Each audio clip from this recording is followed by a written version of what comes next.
والصلاة والسلام على سيدنا ونبينا وحبيب قلوبنا وطبيب نفوسنا بالقاسم مصطفى محمد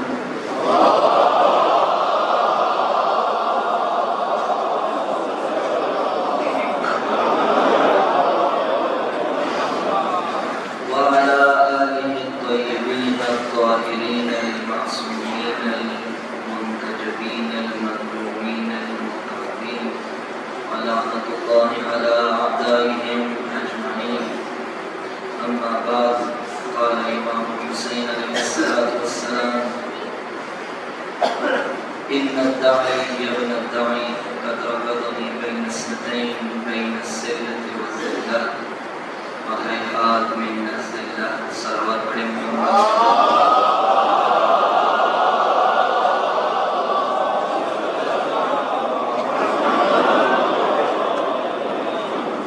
تمام معبودین کے نام، شہداء اسلام کے نام، ایک دفعہ سورہ فاتحہ کے نام. بسم اللہ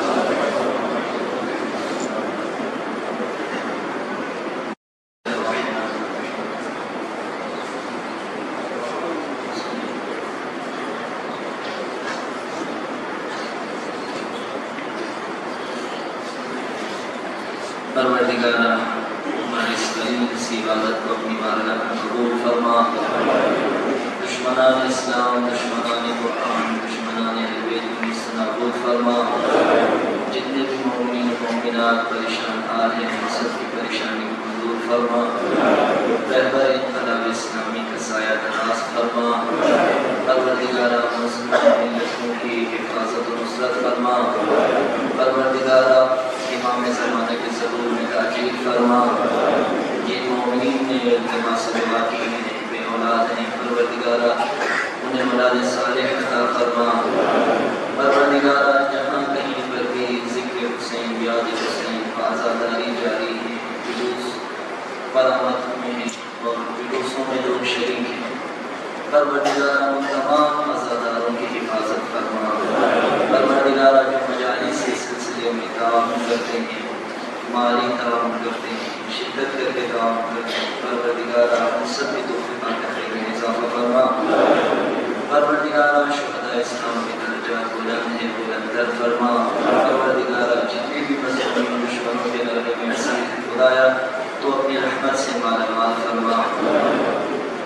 دشمنان اسلام کی نیست و نابودی کے لیے، اپنی توفیقات خیر میں اضافے کے لیے، جو مومنین پریشان حال ہیں ان سب کی پریشانیوں کی دوری کے لیے، رہبر انقلاب اسلامی کی سلامتی کے لیے، سید مقاومت کی حفاظت کے لیے، آقا راحت حسین حسینی کی حفاظت کے لیے، امام زمانہ کے ظہور میں تاجیل کے لیے مل کر بآواز بلند 5 دفعہ آیہ شریفہ کی تلاوت فرمائیں.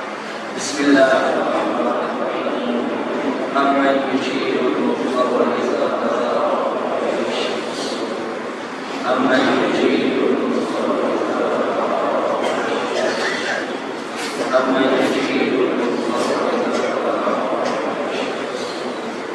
امن یجیب المضطر اذا دعا، امن یجیب المضطر اذا دعا. صلوات پڑھیں محمد وعلی محمد.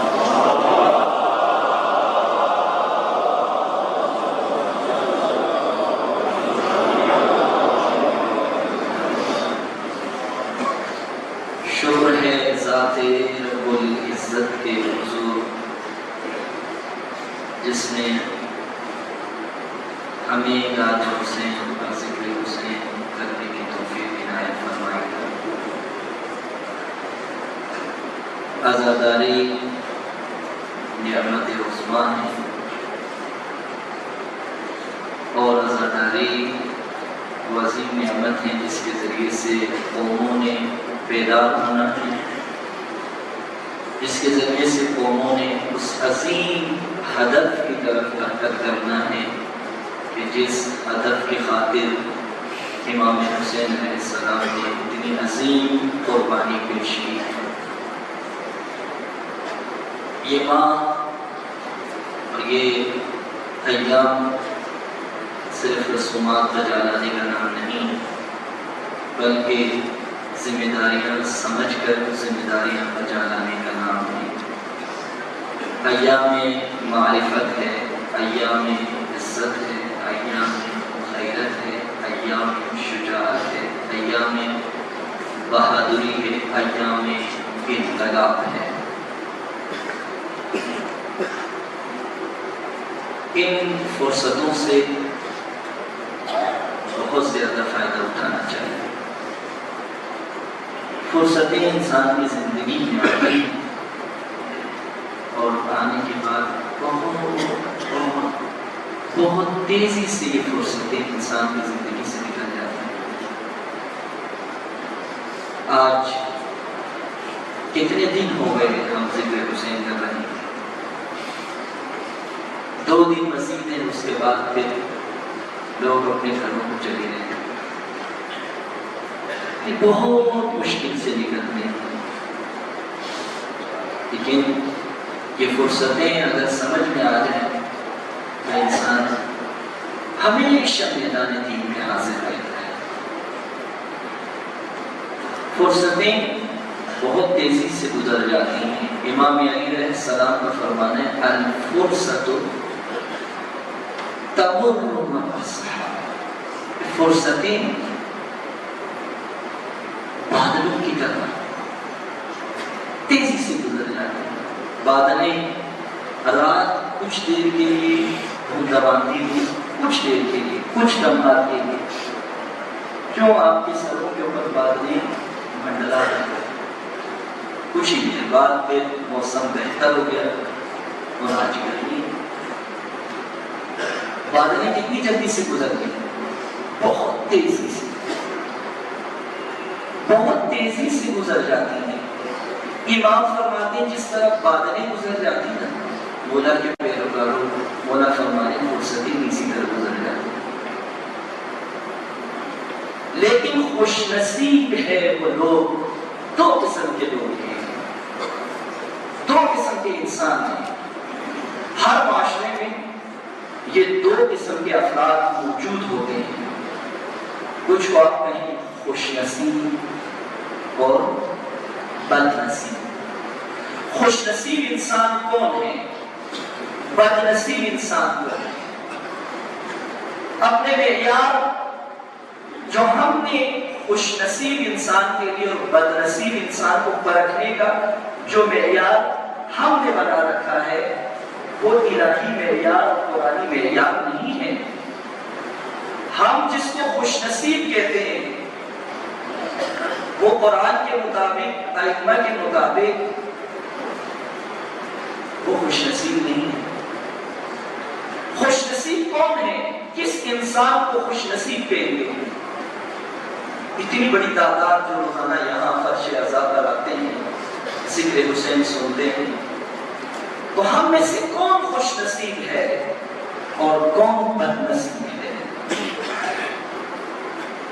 جو لوگ فرصتوں کو ضائع نہیں کرتے، فرصتوں سے فائدہ اٹھاتے ہیں اور فرصتوں سے فائدہ اٹھا کر شعور، معرفت، بیداری اپنے اندر پیدا کرتے ہیں، وہ خوش نصیب لوگ ہوتے ہیں۔ لیکن بد نصیب کون ہے؟ فرصتیں آ جائیں، فرصتیں آ کر فرصتیں گزر جائیں، لیکن یہ کچھ حاصل نہ کر سکے،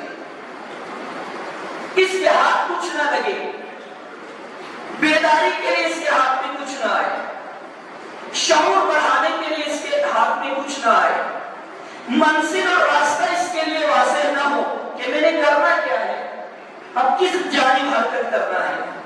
یہ 10 دن جو میں نے فرصتیں جو اللہ نے مجھے عطا کی تھی، اس 10 دنوں میں میں نے کیا حاصل کرنا تھا اور میں نے کس جانب حرکت کرنی تھی۔ 10 دن کے بعد اگر آپ ان 10 دنوں سے پہلے جیسی زندگی گزار رہے تھے، اگر 10 دن کے بعد بھی ویسی زندگی گزارے، یہ انسان بد نصیب انسان ہے، بد نصیب انسان ہے۔ اس کے نصیب میں کچھ نہیں آیا، فرصتیں بادلوں کی طرح اس کے اوپر سے گزر گئی، اس کے اوپر معرفت کے 2 قطرے برسائے گئے، گزر گئی۔ جس طرح کل رات 2 قطرے کے لیے اس سرزمین پر بونداوندی کے چند قطرے برسے، چند قطرے، اور پھر بادل اپنی جگہ سے حرکت کر کے اگلی وادی کی طرف روانہ ہوا۔ یہ فرصتیں، اگر ان فرصتوں سے بیداری کا ایک قطرہ کربلا سے ہمارے وجود میں نہ ٹپکا اور نہ برسا تو پھر ہم خوش نصیب، ہماری معرفت بڑی نہیں۔ اب کوئی یہ نہ کہے کہ بھائی کوئی فائدہ نہیں ہے، فائدہ بہت ہوتا ہے، ثواب بہت ملتا ہے، بہت ثواب ہے، ڈھیروں ثواب، لیکن یہ ڈھیروں ثواب جو معرفت نہ بڑھاتا، جو آ کر بیٹھے ثواب لے کے چلے گئے، وہ نماز جو صرف ثواب ادا کرے اور برائی سے نہ روکے، قرآن فرما رہا ہے اس کی نماز نہیں ہے، کیونکہ نماز نہیں نماز کو بے حیائی اور بری باتوں سے انسان کو روک دیتی ہے۔ تو یہ نماز کو پڑھتا ہے، ذکر و فکر کو کرتا ہے، لیکن پھر بھی غرق ہو جاتا ہے برائی میں۔ کیوں برائی میں غرق ہوتا ہے؟ اس کی وجہ یہ ہے کہ نماز اس کے اوپر سے گزر گئی ہے، 2 قطرے نماز کے اثر کا اس کے وجود میں نہیں کرتا، ورنہ کہ یہ برائی کبھی نہ کرتا۔ یہ فرصتیں کربلا کو سمجھنے کی فرصتیں ہیں، کربلا سمجھ میں آ جائے، اس طرح امام خمینی نے فرمایا جو کچھ بھی ہمارے پاس ہے، جو کچھ بھی، وہ کربلا کا ادا کرتا ہے، کربلا سے ہم نے حاصل کیا ہے۔ تو کربلا سے بہت کچھ حاصل ہو سکتا ہے۔ کب؟ جب اپنے وجود کو آمادہ کریں گے ان فرصتوں سے فائدہ اٹھانے کے لیے، تو پھر بہت کچھ عطا ہوگا، ورنہ کہ یہ فرصتیں آئیں گی گزر جائیں گی، ہمیں کچھ نصیب نہیں۔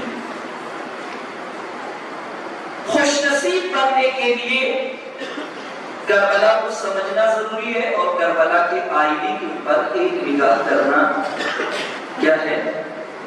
ضروری ہے۔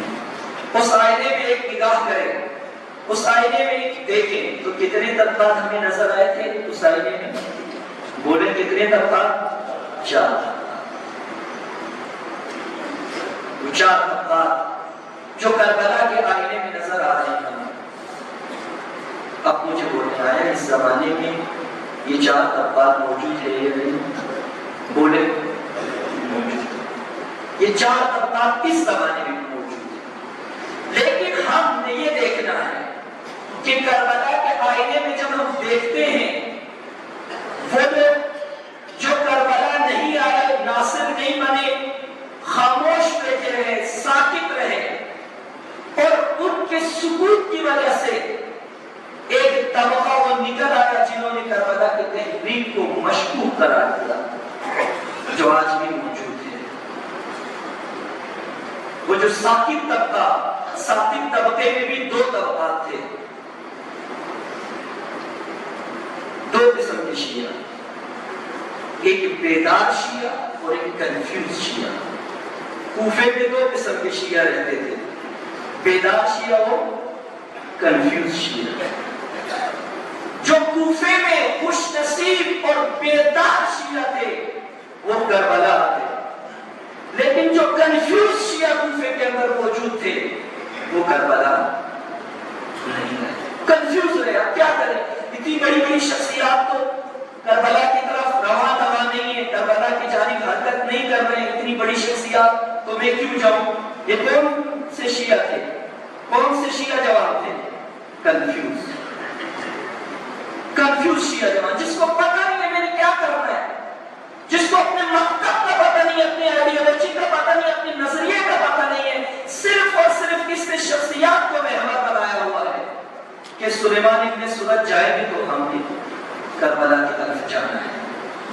یہ کنفیوز شیعہ تھے، لیکن جو بیدار شیعہ تھے، ابو سما سعیدی اور مثلاً مسلم ابن اسجا حبیب ابن مظاہر کی جیسی شخصیات تھی، یہ بھی کوفہ سے ہی گئے. کتنا فرق ہے کنفیوز اور بیدار شیعہ کے اندر. بیدار شیعہ کو معلوم ہے کہ میں اگر کربلا جاؤں گا تو کربلا میں تیر اور تلواریں ہیں، نیزے ہیں، لیکن بیدار شیعہ یہ دیکھتا ہے کہ میرا امام مجھے کہاں بلا رہا ہے، میرا امام مجھے کہاں دیکھنا چاہتا ہے. لیکن جو کنفیوز شیعہ ہوتا ہے، جس کے دل میں امام کی محبت ہوتی ہے لیکن اس نے اپنی زندگی کے لیے کسی اور کو محور بنایا ہوا ہو، وہ کنفیوز شیعہ شخصیات کو دیکھ کے ہی کوفے میں پھول اچھے لیتا ہے، نہیں حرکت کرتا کربلا کے لیے.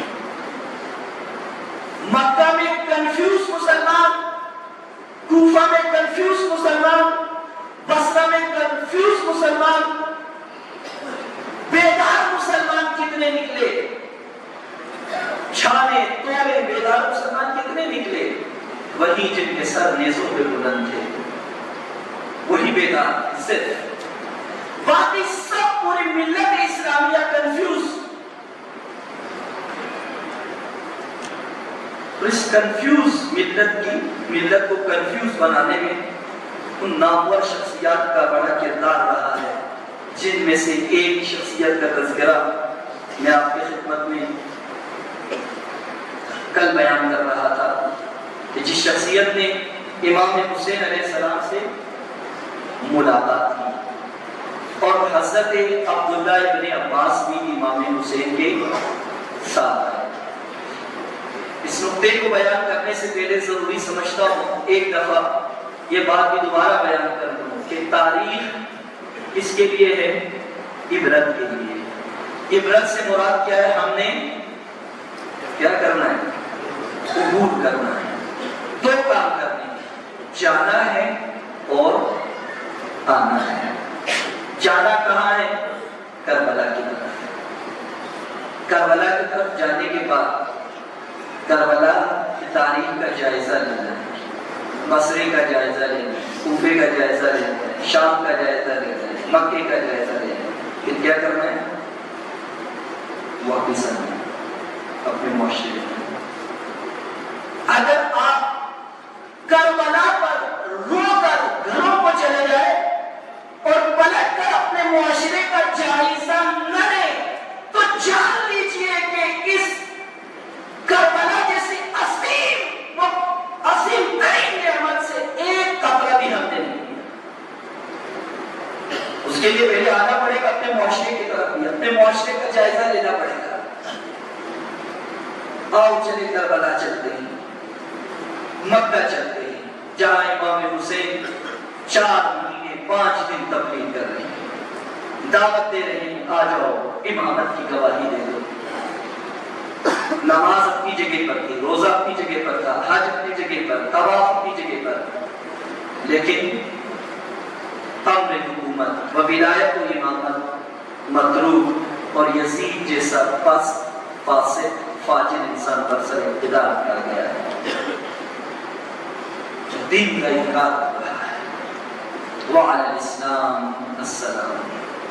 اس اسلام پر امام حسین علیہ السلام فاتحہ پڑھ رہے ہیں.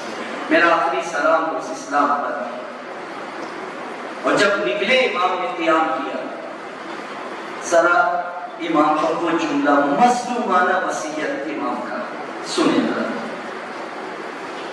انی لم اخرج. ہم یہ وصیت ہمارے سامنے پڑھا بھی جاتا ہے، علماء بھی پڑھتے ہیں، لیکن ہم غور نہیں کرتے. انما خرجت لطلب الاصلاح فی امتی جدی.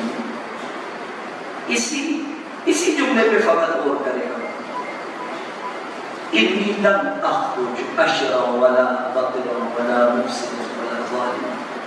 کہ میں ظلم کرنے، فساد پھیلانے نہیں جا رہا ہوں.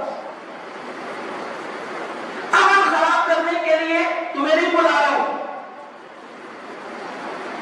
بنو امیہ جنہوں نے ایسی طرز حکومت اپنائی، کیسی طرز حکومت؟ اس کی طرز حکومت یہ تھی کہ اگر تم امامت کے سائے میں زندگی گزارو گے تو بدامنی رہے گی. اور امام علی علیہ السلام کے دور میں بدامنی پھیلائی, امام حسن علیہ السلام کے دور میں بدامنی پھیلائی.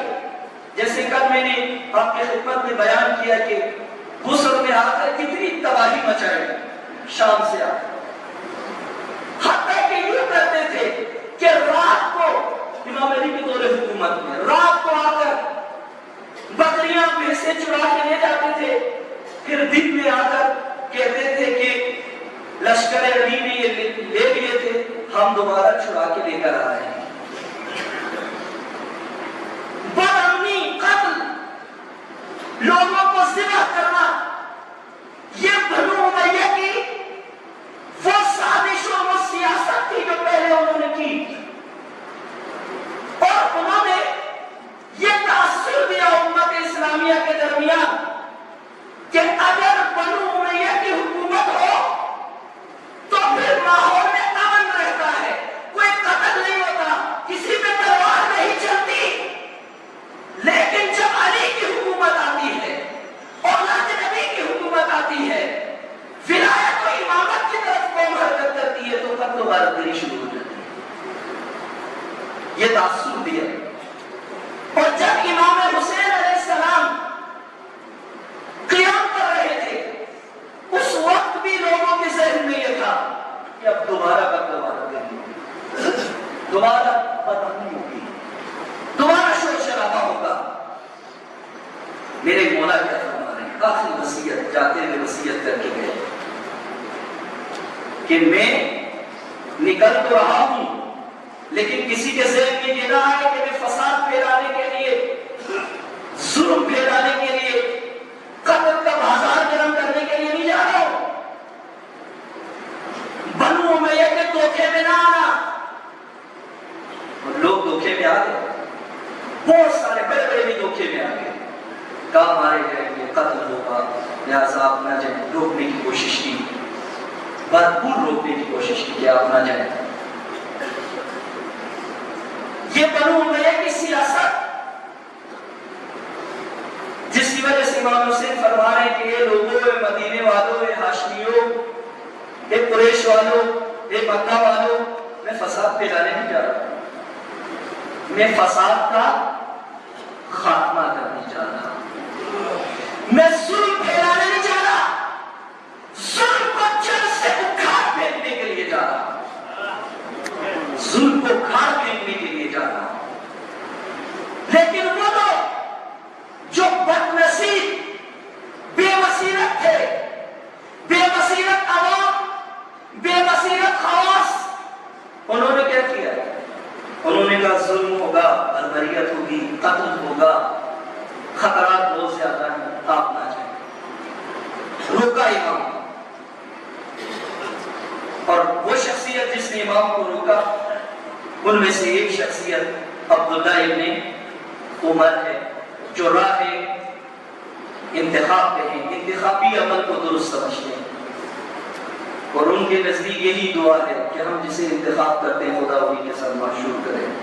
ان کی یہ فکر تھی. باہر ایسا نہیں ہے, ہم میں سے کوئی بھی اس بات کے لیے تیار نہیں ہوتا کہ جنہیں ہم انتخاب کرتے ہیں خدا قبر میں ہمیں انہی کے ساتھ معشور فرمائیں. کوئی بھی یہ دعا نہیں کرتا. اس کا مطلب یہ کہ ہمیں سوچنا چاہیے کہ راہ انتصاب سے دور ہے. باہر راہ انتخاب پہ تھے, اور راہ انتخاب یعنی امامت و ولایت و ائمہ و امر حکومت کو خدا کی طرف سے نہیں سمجھتے تھے کہ لوگ خود حاکم بنا سکتے ہیں. اس مبنی کے قائل تھے. امام علی علیہ السلام کی بیعت نہیں کی, اور اب امام حسین علیہ السلام کے دور میں بڑی شخصیت, نامور شخصیت, بڑے پیروکار ہیں, بڑے چاہنے والے ہیں, اپنی ایک حیثیت ہے. امام کو آ کے فرماتے ہیں مولا محبت کا اظہار کیا, حتیٰ کہ جب حضرت عبداللہ ابن عباس کے ساتھ دونوں شخصیات آئیں, وہ رونے لگے دونوں, کیونکہ دونوں کو معلوم ہے کہ یہ جو سفر آپ کرنے جا رہی ہیں اس کے اندر مشکلات ہیں اور آپ شہید ہو جائیں گے. بے دردی سے شہید کر دیے جائیں گے.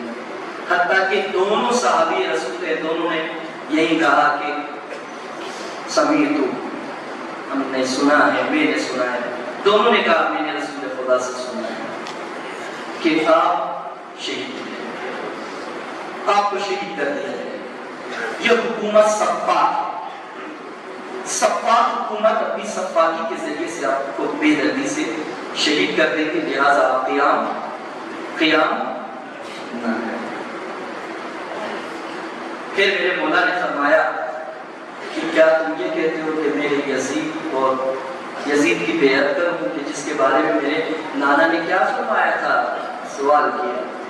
اس وقت فوراً عبداللہ ابن عباس کہنے لگے کہ میں نے خود رسول خدا سے سنا ہے کہ آپ فرماتے ہیں قال النبی لا اللہ فی یزید، کہ یزید کے اندر امت کے لیے کوئی خیر سنا ہے.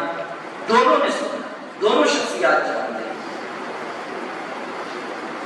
اب عبداللہ ابن عمر بڑھ کر کہتے ہیں مولا آپ نہ چاہے، روکنے کی بڑی کوشش کی تو امام نے اپنا مکتب، اپنی آئیڈیالوجی، اپنی فکر پیش کیا. ذرا یہ ہمارے لیے اسوہ ہے، یہ قطرہ ہم نے امام سے لینا ہے، یہ گوہر ہم نے امام سے لینا ہے. سنیے امام فرماتے ہیں، امام کا جملہ ہے، امام فرماتے ہیں کہ آیا اے عبد خدا مجھے یہ بتا، اے بندہ خدا مجھے یہ بتا، انا انک علی خطئ من امر ھذا، یہ جو میں عمل انجام دے رہا ہوں، توجہ کیجیے گا، یہ میں جو عمل انجام دے رہا ہوں، یزید کے خلاف قیام کر رہا ہوں، تم مجھے بتاؤ آیا میں خطا پر ہوں؟ یہ نہ بتاؤ، مجھے روکو نہیں، یہ کام نہیں کرو، یزید کے خلاف قیام نہیں کرو، یہ بات نہیں کرو، فلاں نہیں کرو، یہ باتیں اپنی جگہ پر. اے بندہ خدا مجھے یہ بتا کہ آیا میں خطا پر ہوں، آیا میں خطا پر ہوں؟ کہ امام نے پوچھا اور پھر ساتھ امام فرماتے ہیں فَإِن كُنْتُ عِنْدَكَ عَلَى خَطَئٍ فَرُدَّنِي فَإِنِّي أَخْطَئُ وَأَسْمَعُ وَأُطِيعُ. اور اگر آپ نے میری خطا ثابت کر دی کہ میں خطا پر ہوں، توجہ چاہیے اسے نہیں، اگر آپ میری خطا ثابت کرتے ہو میں غلطی کر رہا ہوں یزید کے خلاف قیام کر کے، تو پھر میں آپ کی بات سننے کے لیے بھی تیار ہوں، آپ کی اطاعت کرنے کے لیے بھی تیار ہوں، آپ کی بات ماننے کے لیے بھی تیار ہوں. اگر آپ نے میری خطا ثابت کی کہ میں غلطی پر ہوں، میں یزیدیت کے خلاف قیام کر کے غلط کر رہا ہوں، میں ظلم کو ظلم کہہ کے غلط کر رہا ہوں، میں فساد کو فساد کہہ کے اگر غلط کر رہا ہوں، خطا پر ہوں، تو دلیل دیجئے، میں آپ کی اطاعت بھی کروں گا، آپ کی بات بھی سنوں گا اور آپ کے ساتھ مدینہ پلٹنے کے لیے بھی تیار ہوں میں. مجھے میرے خطا بتائیں. وہ شخصیت کہنے لگے فقال ابن عمر کہتے ہیں اللہم لا لا لا نہیں بولیں لا، ایسا نہیں ہے، ایسا نہیں ہے یا باطل کہ آپ خطا پر ہو، ایسا نہیں ہے، آپ خطا پہ نہیں ہے، آپ کا فیصلہ خطا نہیں ہو سکتا، آپ غلطی نہیں کر رہے ہیں. لیکن ساتھ یہ جملہ کہتے ہیں رسول خدا کا فرمانا ہے کہ آپ کو بے دردی سے شہید کر دیے جائے گا. آپ کو یہ صفاق حکومت ہے. امام کیا فرماتے ہیں؟ امام فرماتے ہیں اے عبداللہ ابن عمر بتا میری خطا کیا ہے؟ کہتے ہیں نہیں آپ کی خطا نہیں ہے، لیکن مولا یا حسین ابن علی جو راستہ آپ نے انتخاب کیا ہے یہ خطا نہیں ہے، لیکن اس راہ میں خطرات ہے، خطر ہے، خطرات ہے اس راستے میں. تو امام کیا فرماتے ہیں؟ یا ابن عمر امام سے کہہ رہے ہیں کہ خطا نہیں ہے، لیکن اس راستے میں کیا ہے؟ کیا ہے؟ کیا ہے؟ خطرات، خطر ہے، اس کا مشکلات ہے، مسائل ہیں۔ امام نے کیا فرمایا؟ ہاتھ یا تف اللحاظ الکلام، کہ کیا بتا رہے ہو کہ خطرات دیکھ کر زندگی پر انسان خطا کرتے رہے۔ راہ حسین ابن علی راہ خطر ہے، راہ ولایت راہ خطر ہے، راہ امامت راہ خطر ہے، تو ساری زندگی خطرات دیکھ کر، مشکلات دیکھ کر، مسائل دیکھ کر، تیر و تلوار دیکھ کر ساری زندگی راہ خطا پہ رہے۔ یہ مکتب حسین ابن علی نہیں ہے، یہ حسین ابن علی کا مکتب نہیں ہے کہ روئے حسین ابن علی پر لیکن پھر خطا کرے، جیلا امام حسین ابن علی پر کرے اور پھر خطرات کا بہانہ بنائے۔ یہ فکر امام حسین کی فکر نہیں، خطرات دکھانا کس کی فکر ہے؟ کس کی فکر ہے؟ عبداللہ ابن جو خطرات دکھا کر، مشکلات بتا کر، مسائل بتا کر تمہیں راہ حق سے دور کرے، وہ کس زمانے کا عبداللہ ابن وہ اس زمانے کا عبداللہ ابن عمر ہے جو تمہیں کہے کہ چھوڑو راہ امامت، اس میں خطرات ہے۔ مکتب کو اگر آئیڈیالوجی روشن ہو گئے، ہمارے تمام ائمہ نے طاغوتی نظام کے اندر زندگی گزاری ہے، حکومت دوسروں کی تھی، لیکن کیسے گزاری زندگی؟ وہی زندگی جو امام اور اصحاب امام نے گزاری ہے امام کے ساتھ، وہ ہمارے لیے بہت بڑا آئیڈیل ہے۔ تو یہ خطا جس طرح کا کہا تھا مشکوک برکتیں، اسی طرح یہ خطا کرنے والے تاریخ بھر میں رہے ہیں، تاریخ بھر میں۔ اب تاریخ اٹھا کے دیکھیں، خطرات دیکھ کر خطائیں کن کن لوگوں نے کی ہے۔ جائے مدینہ، رحمت رسول خدا کے بعد جنہوں نے بیوی کا ساتھ نہیں دیا، وہ خطرات کی وجہ سے خطا کر بیٹھے۔ جنہوں نے امام حسن علیہ السلام کو صلح پر مجبور کیا، انہوں نے خطرات کی وجہ سے خطا کی۔ جنہوں نے امام حسین کا ساتھ نہیں دیا، کربلا نہیں آئے، انہوں نے خطرات کی وجہ سے خطا کی۔ جنہوں نے امام زین العابدین کا ساتھ نہیں دیا، وہ مظلوم امام جن کی مظلومیت دیکھے کہ امام نے اس زمانے میں، جس زمانے میں امام کی دور امامت ہے، دو چیزوں کا سہارا لیا دین کی تبلیغ کے لیے، بکا اور دعا۔ بکا کے ذریعے سے دین کی تبلیغ اور کربلا کی تفسیر کی، اور دعا کے ذریعے سے دین کی تبلیغ کی۔ اور امام صادق علیہ السلام فرماتے ہیں کہ مکہ و مدینہ میں کربلا کے بعد 4 بندے بھی ہم میں سے نہیں تھے۔ اب اندازہ لگائیں، 4 بندے بھی امام زین العابدین کے ساتھ نہیں، لیکن کتنے قیام ہوئے جو نام حسین ابن علی پر ہوئے، کتنی حکومتیں کوفے میں بنی گری نام حسین ابن علی پر، لیکن امام زین العابدین کی حالت دیکھیں، بکا اور دعا۔ تو جو لوگ مکہ و مدینے کے اندر امام زین العابدین کے دور میں خاموش بیٹھے ہوئے تھے، وہ خطرات کی وجہ سے خطا کر بیٹھے، اور جو امام باقر، امام صادق علیہ السلام کے دور میں خاموش بیٹھے رہے، امام کو 17 بھی نہیں ملے۔ جیسے آغا صاحب نے اپنی مرکزی مجلس میں فرمایا کہ امام نے کہا کہ اتنے بھی ہوتے تو میں قیام کرتا، بعد میں جا کے گنا تو کتنے تھے؟ 17 بھی امام کے ساتھ تھے۔ پڑھنے کے لیے امام کے پاس آتے تھے، امام کی مجلس میں سے زیادہ رش ہوتا تھا درس سننے کے لیے، لیکن امام فرماتے ہیں مجلس سننے کے لیے ہزاروں، لیکن قیام کے لیے 17۔ یہ مظلومیت ہے۔ کیوں 17 نہیں؟ اس لیے 17 نہیں کہ وہ خطرات کی وجہ سے قرآن نے بھی خطا کی۔ اسی طرح آپ ہر امام کے دور میں دیکھتے رہے، ہر امام کے دور میں، امام علی نبی علیہ السلام کے دور میں، امام موسیٰ کاظم کے دور میں، امام علی رضا علیہ السلام کے دور میں ممتورہ کا وجود کیوں آیا؟ وہ طبقہ ممتورہ کیوں وجود میں آیا؟ اس وجہ سے وہ سب خطرات کا بہانہ بنا کر پوری زندگی خطا کرتے رہے۔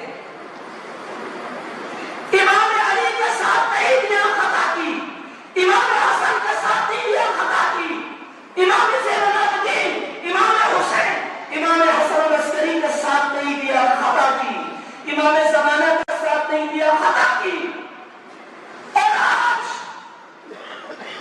اس زمانے کے اندر، اس زمانے میں بھی جو ولایت فقیہ کا ساتھ نہیں دیتا، ولایت فقیہ کی تبلیغ نہیں کرتا، نحویت کی تبلیغ نہیں کرتا، اسے بھی خطرات کا خوف ہے، وہ بھی خطرات کی وجہ سے خطا کر رہا ہے۔ خطرات کو بہانہ نہ بنائیں۔ امام حسین علیہ السلام فرماتے ہیں اگر تم مجھے خطا بتاؤ جس راستے کی میں تبلیغ کر رہا ہوں، مجھے خطا بتاؤ تو میں آپ کی بات سننے کے لیے، آپ کے سامنے جھکنے کے لیے، آپ کی اطاعت کرنے کے لیے کیا ہوں؟ تیار۔ امام کی جملے تیار،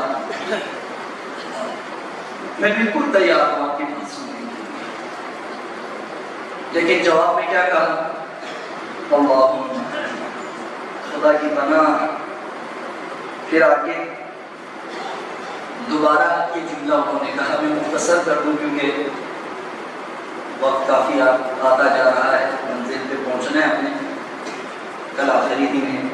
البتہ یہاں ایک مختصر کروں، کسی کے ذہن میں اگر سوال ہے وہ اپنا سوال مجلس کے بعد مجھ سے پوچھ سکتا ہے، یا لکھ کے مجھے دے دیں تاکہ کل آخری مجلس ہوگی،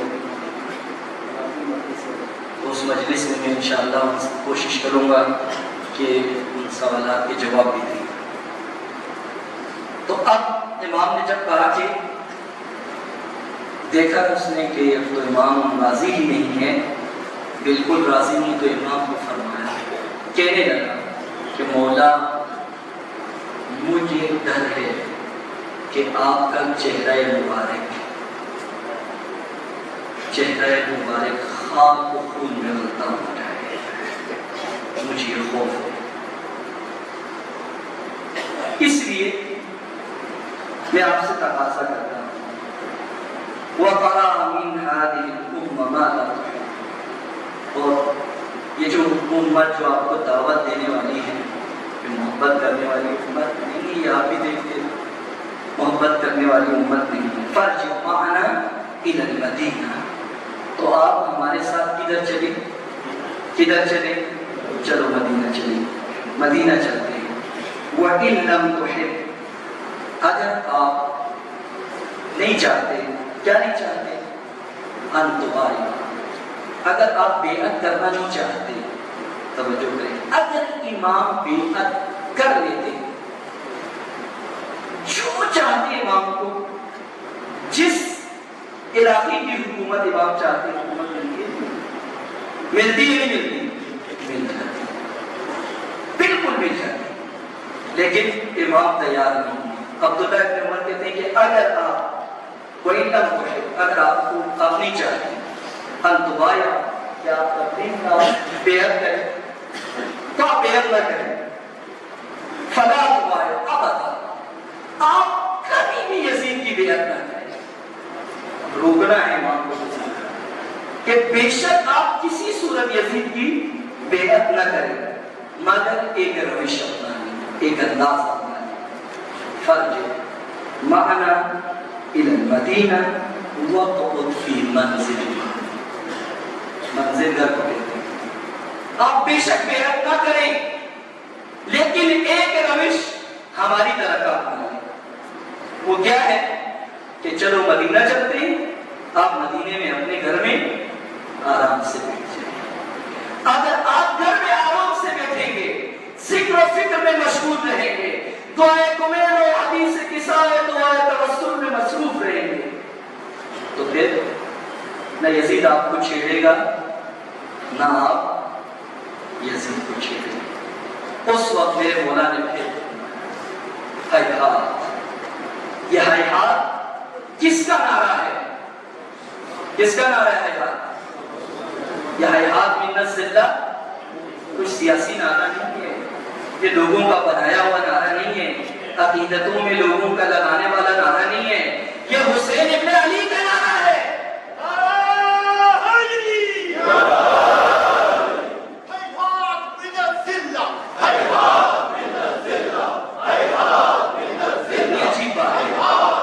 کتنی عجیب بات ہے، ہیہات من الذلہ شعار حسین ابن علی ہے، اور آگے کے چند مومنین اور چند جوان ہیہات من الذلہ کا باقی ہیہات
اسی طرح جس طرح آپ نے آج عزم کیا ہے، یہ فرصتیں گزر رہی ہیں، لیکن آپ نے چاہا کہ دو قطرے ہمارے وجود پر بھی برسے، اور آپ نے یہ ہیہات کا نعرہ بلند کیا ہے۔ میرے پیارے جوانوں، آئندہ آنے والی نسلوں کو بتا دو، یہ چھوٹے چھوٹے ننھے ننھے بچوں کو یہ نعرہ سکھا دو، ہیہات کی نسل اپنے بچوں کو سکھاؤ۔ میری مائیں بہنیں مجھے کل خبر دی ہے، میری مائیں بہنیں اس مجلس کو باقاعدہ سن رہی ہیں اور اس مجلس میں موجود ہیں، لیکن کسی اور جگہ پہ ہیں۔ میں اپنی ماں اور بہنوں سے بھی یہ گزارش کرتا ہوں کہ میری مائیں بہنوں، جس طرح اللہ اقبال کا فرمانا ہے مادرن را سوئے کامل مدور، کہ ماؤں کے لیے جو ماں اللہ نے اسوہ قرار دیا ہے اسے فاطمہ الزہرا علیہا کہتے ہیں۔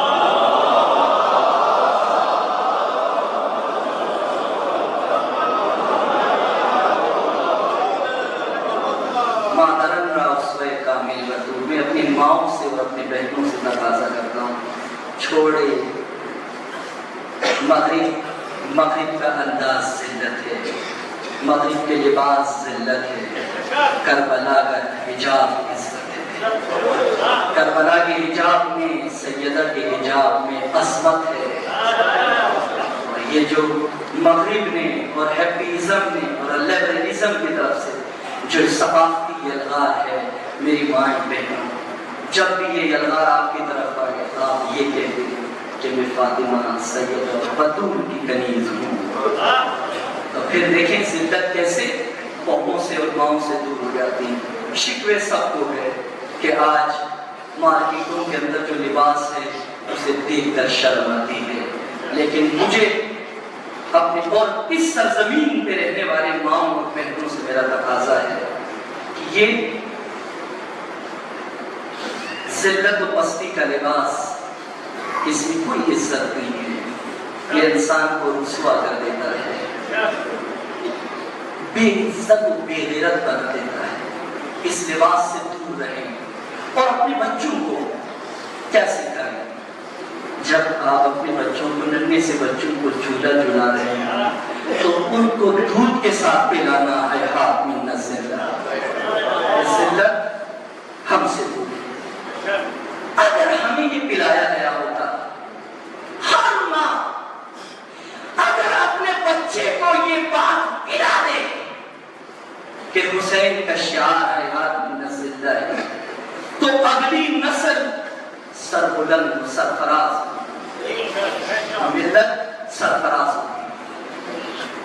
آگے بڑھنا ہے، ہم نے ٹھہرنا نہیں ہے، کچھ لے کے یہاں سے اٹھنا ہے،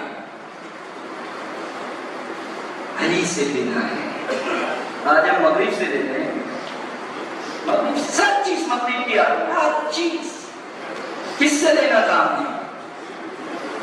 علی ابن ابی طالب سے، کہ امام علی عادل ہے، اور کہتے ہیں کہ نہ، امام علی عادل نہیں بلکہ امام عدالت میں اتنے آگے بڑھ گئے ہیں، علی یعنی خود عدل، علی یعنی عدل۔ وہ ہستی اس ہستی کے پیروکار ہے، وہ ہستی جس کی عدالت یہ ہے۔ مولا فرماتے ہیں، مولا علی کی شان دیکھیں، عظمت حیدر کرار، کہ اگر ساری دنیا، توجہ کرے، ساری دنیا اور پوری دنیا کی حکومت، پوری دنیا کا مال اور حیدر کرار کا فرزند آج کیا فرما رہے ہیں؟ آیا میں خطا کروں؟ وہ راستے مجھے نہ بتاؤ، ہائے ہاتھ اس فکر سے، ہائے ہاتھ اس سوچ سے، ہائے ہاتھ اس راستے سے کہ جس کے اندر خطرات کی وجہ سے یہ کہا جائے وقت فی بیتن وقت فی منزل، کہ اپنے گھروں میں بیٹھ جاؤ اور کسی یزید کو نہ چھیڑو۔ حسینیت یہ نہیں ہے، حسینیت یہ کہ یزید کی تلاش میں رہو، تلاش کرو یزید کی، آزاداری ہر یزید کے منہ پہ تماچا ہے۔ آج کی یزیدیت نہیں، آج کی یزیدیت تاج کی کربلا۔ آج دیکھیں کشمیر میں کیا ہوا، یہ آل سعود عرب کے نادان حکمران، انہوں نے اب بار بار پاکستان اپنے مشیر بیچ کر یہ تقاضا کر رہے ہیں کہ اس کو امت اسلامیہ کا مسئلہ نہ قرار دیا جائے، بلکہ اس کو اندرونی معاملہ، ہندوستان کا اندرونی معاملہ قرار دیا جائے۔ بار بار یہ نااہل حکمران آ کر یہ مطالبات کر رہے ہیں، کیونکہ انہیں خوف ہے کہ جب بھی اگر کشمیر کا مسئلہ فلسطین کی طرح امت اسلامیہ کا مسئلہ بن جائے تو پھر حماس اور حزب اللہ جیسے مجاہد پیدا ہوں گے۔ انہیں یہ خوف ہے، اس لیے کہہ رہے کہ کشمیر کو امت اسلامیہ کا مسئلہ نہ بناؤ، یہ امت اسلامیہ کا ہی مسئلہ ہے کہ جب کلمہ پڑھنے والوں پر ایک ایک مہینے تک ہر چیز بند ہو، ظلم ہو، ماؤں کے سروں سے نگاہیں چھین لی جا رہی ہو، اس وقت یہ کہا جائے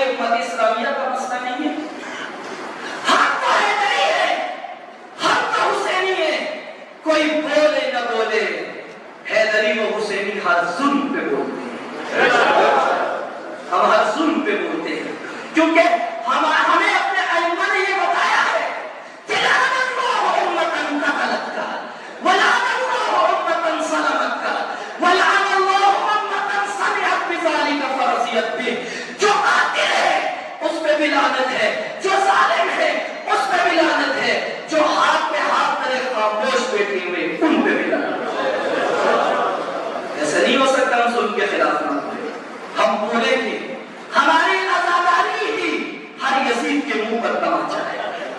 رہبر انقلاب اسلامی کا فرمانا ہے، یہ جو کہا جاتا ہے کہ یا حسین کے سینے پہ کیوں مارتے ہو، کیوں مارتے ہو یا حسین کے سینے پہ؟ سنو، ہم یا حسین کہہ کے جب اپنے سینے پہ مارتے ہیں تو یہ ہمارے سینے پہ نہیں لگتا، ہر زمانے کے یزید کے منہ پہ تماچا ہے۔ یہ تو یزیدیت کے منہ پہ تماچا ہے۔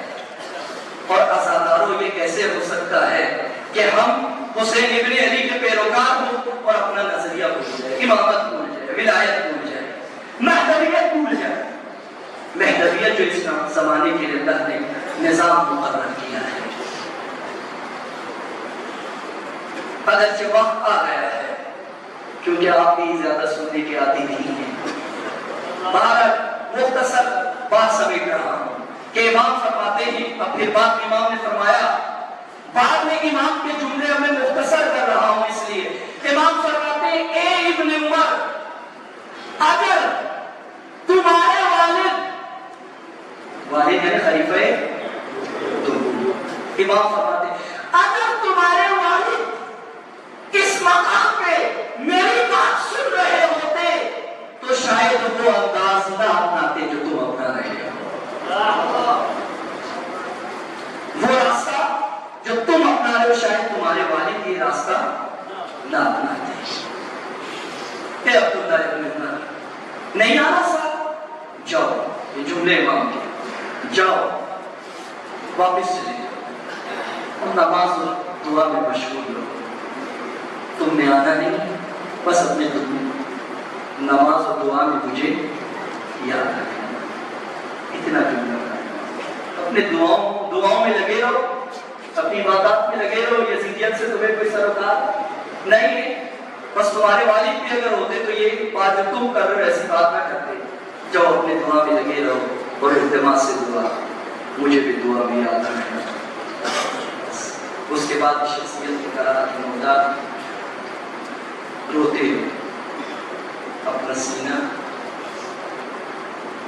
اب وہ مقام جس مقام پہ میرے رسول خدا کو غصہ لگتے ہوئے دیکھا ہے، میں چاہتا ہوں آپ کو ودا کرنے سے پہلے اس جگہ کا غصہ لے۔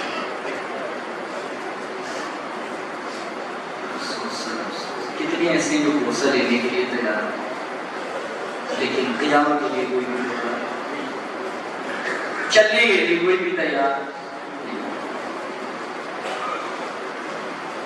کل مجھے ایک مومن نے تقاضا کیا، آپ ایک مسئلہ شرعی بھی بیان کریں، میرا دل کر رہا ہے یہاں پر ایک مسئلہ شرعی ہے۔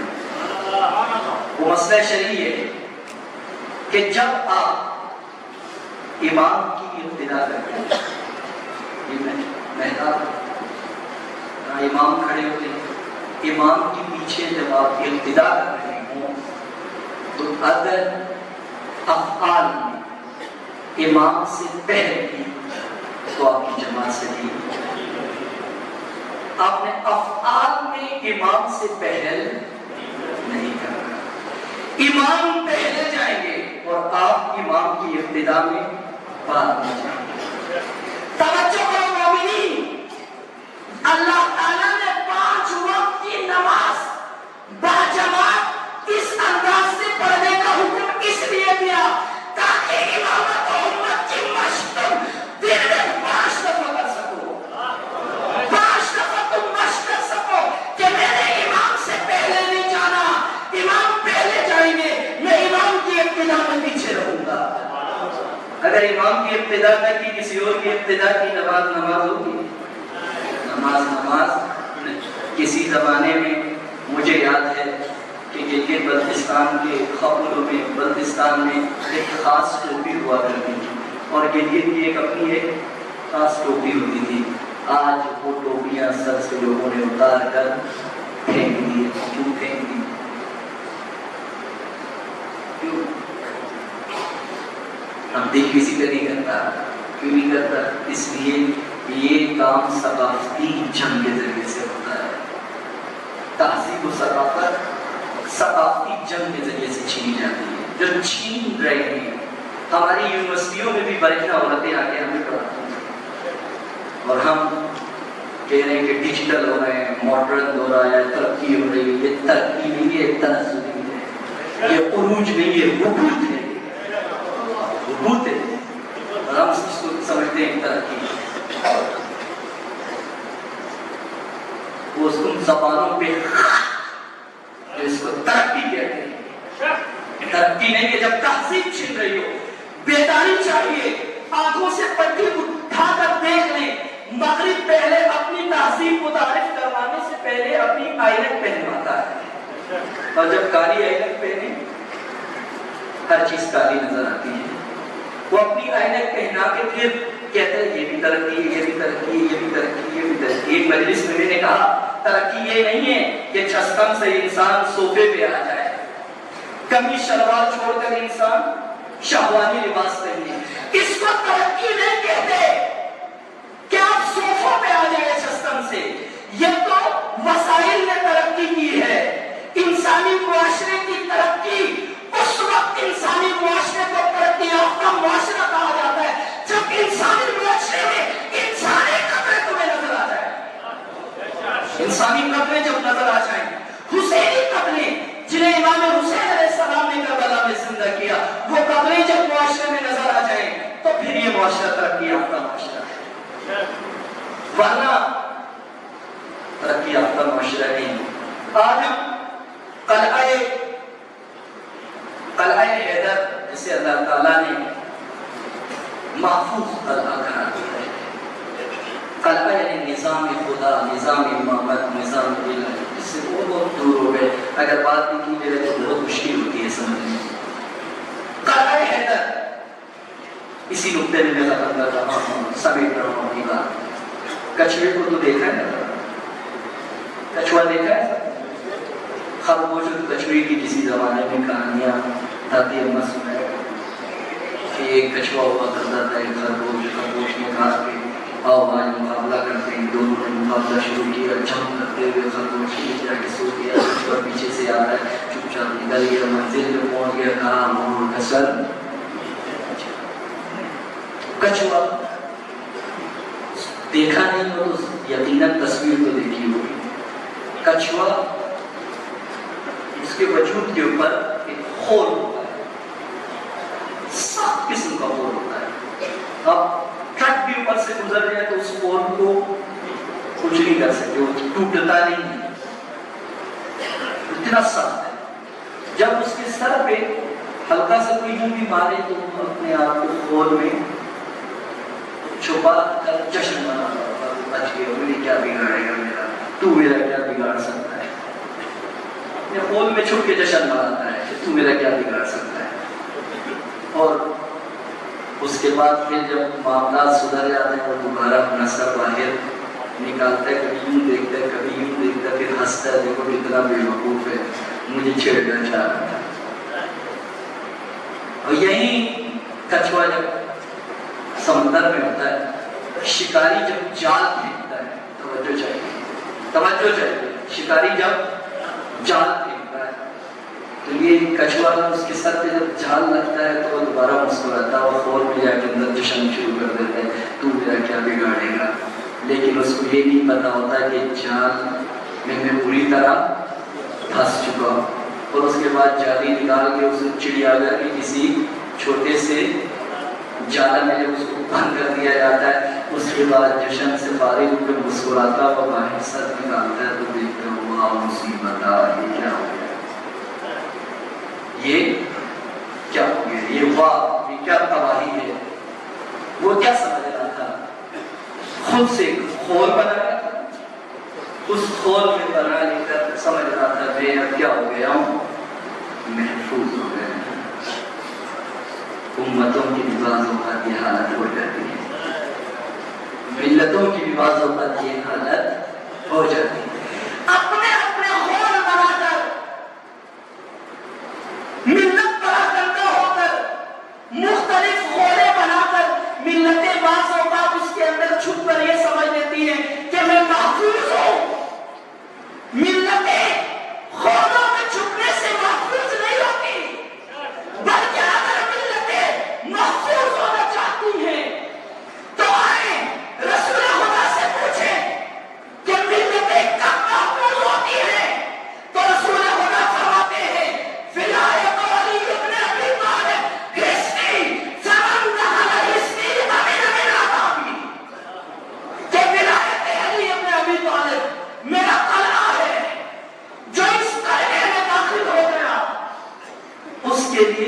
شر نہیں ہے، وہ امن میں آ گیا ہے۔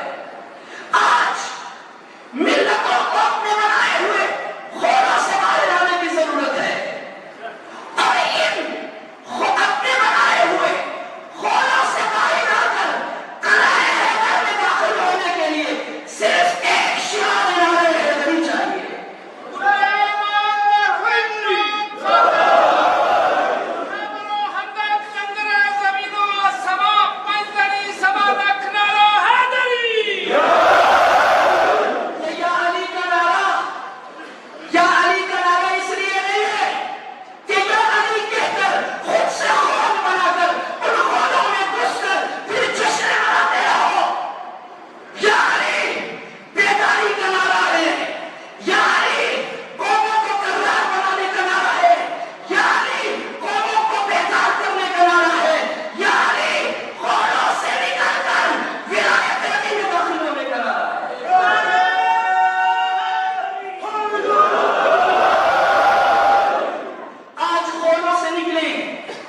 خونوں سے نکل کر اپنے اس خوبصورت سے مرکز کو آباد رکھیں۔ یہ مرکز خدا کی نعمت ہے، شہید کی نعمت ہے، شہید کا ہدیہ ہے جو آپ کو دے کے گئے۔ کتنے ایسے ہوں گے جو آج بھی شہید کا نام سن کر حسرت کرتے ہیں، یہ کاش کرتے ہیں۔ یہ مرکز خدا کی طرف سے عظیم نعمت ہے، اس کی قدر جانیں۔ اور پراگندہ نہ رہے، پھول کی پتیاں اگر مرکز سے ٹوٹ جائیں، پھول کی پتیاں پاؤں تلے رون دیے جاتے ہیں، لیکن اگر یہ پھول کی پتیاں مرکز کے ساتھ جڑے رہیں، اس سے ایسی خوشبو پھیلتی ہے، ہر شخص چن کر گلدستے میں سجا دیتا ہے، سب گلدستے میں سجا دیتا ہے۔ آج سرزمین گلگت میں بسنے والے مومنین اور بلتستان میں رہنے والے مومنین ایک گلدستہ بنے، اہل بیت کا گلدستہ ہے کہ اپنے مرکز کے ساتھ جڑے رہیں، اپنے قائد و رہبر کا ساتھ دیں۔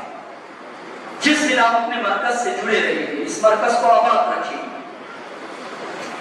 خونوں سے نکلیں، تلقے میں داخل ہوئیں، امامت و ولایت کی طرف آئیں۔ جس دن ہم امامت و ولایت کی طرف آئیں گے، اپنے نظریہ محکم، ہر لحاظ سے محکم ہو گئے، ہمیں پتا ہو کہ مغرب ہمارے خلاف کیا سازشیں کر رہا ہے، انشاءاللہ اس امید کے ساتھ کہ اللہ تعالیٰ ہم سب کو بیدار بنائیں، اور یہ فرصتیں جو اللہ نے ہمیں عطا کی ہیں، یہ فرصتیں ایسی نہ گزریں کہ اس کے بعد بھی، ان فرصتوں کے بعد بھی ایک خطا کے بجائے 100 خطائیں کرتے ہیں۔ خطا کا مکتب حسین ابن علی کا مکتب، بولے سب مل کے، خطا کا مکتب حسین ابن علی کا مکتب نہیں ہے، بلکہ حسین ابن علی کا مکتب کیا ہے؟ ہر یزید کی آنکھوں میں آنکھیں ڈال کر اس کے چہرے سے نقاب ہٹا کر یہ کہہ دینا کہ میں حسین ہوں، مصری لا یبائی مصری، مجھ جیسا کبھی بھی تجھ جیسے کی بیعت، مجھ جیسا کبھی بھی تجھ جیسے کی بیعت۔ اور ہر یزیدیت کے مقابلے میں، ہر سازش کے مقابلے میں یہ ملت ایک ہو کر وہ شعار حسینی بلند کرے جو کربلا میں میرے امام نے بلند کیا تھا، حیات منت حیات منت اللہ، حیات منت اللہ، حیات منت اللہ، حیات منت اللہ، حیات منت اللہ۔ جزاک اللہ۔ کاش اتنی بڑی تنخواہ ہے، کربلا میں جب مولا نے خطبہ دینا چاہا، سنیے گا، 3 چیزیں مسائل کے چند جملوں سے پہلے یہ 3 نقطے کی طرف توجہ کریں۔ 3 چیزیں قوم کو خاک کر دیتی ہیں، ہدایت سے دور لے جاتی ہیں۔ نطفہ حرام، لقمہ حرام، صحبت حرام۔ نطفہ اگر حرام ہو انسان دور ہو جاتا ہے، لقمہ اگر حرام کا پیٹ میں چلا جائے انسان ہدف سے دور ہو جاتا ہے، صحبت اگر حرام ہو جائے تاتوانوں کی گریز یار بد ترک مت آسمان زہریلے سام سے بھی زیادہ خطرناک اور صحبت ہے. کیوں؟ معرفت اگر شیخ معرفت تنہا تمہارا الجاز ہے. زہریلا سام سے تمہاری جان کے لیے خطرناک ہے. یارفت ہم جام ہم ایمان سے، لیکن بری صحبت تمہاری جان کے ساتھ ساتھ تمہاری ایمان کو بھی کھا جاتا ہے. تین چیزیں اصل لطف رحم کو صحبت ہے. کربلا میں جب یہ مولا امام حسین خطبت لشکر اشقیاء سے خطاب کیا،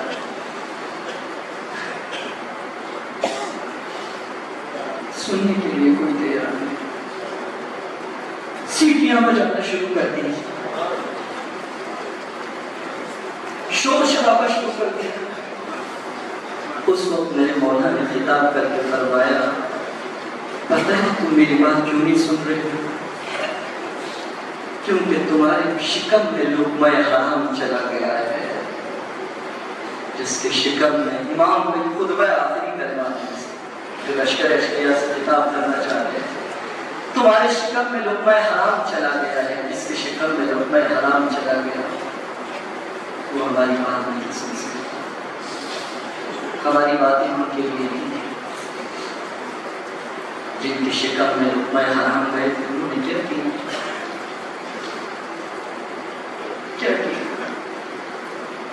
صبح عاشور سے لے کر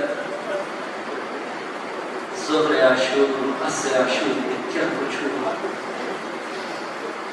میرے حسین ابن علی سے محبت کرنے والوں، ایک لمحے کے لیے کربلا کے میدان میں اتر کے سوچو، جب صبح عاشور حضرت علی اکبر کی اذان بیویوں نے سنی ہوگی، کیا کیفیت ہوئی ہوگی. اس لمحے کو یاد کریں جب بی بی زینب سلام اللہ علیہا علی اکبر کی اذان سن رہے ہیں. اور پھر اس گھڑی کو بھی یاد کریں جب حضرت علی اکبر کا جنازہ بی بی کے سامنے موجود ہے. رات میں بی بی زینب سلام اللہ علیہا نے 2 لاشوں پر اپنے آپ کو گرایا. ایک لاشا حضرت علی اکبر کا لاشا ہے اور ایک امام حسین علیہ السلام کا لاشا ہے. دونوں سے لپٹ کے فریاد کر کے روتی ہے. شہزادہ علی اکبر شبہ پیغمبر حضرت آرزو امام حسین، جب امام حسین علیہ السلام سے جنگ کی اذن طلب کی، میرے مولا امام حسین علیہ السلام نے اجازت دے دی.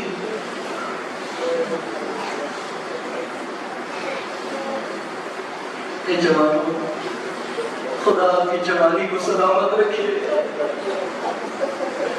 خدا کسی بھی باپ بجور بیٹی کا لاش نہ دکھائے.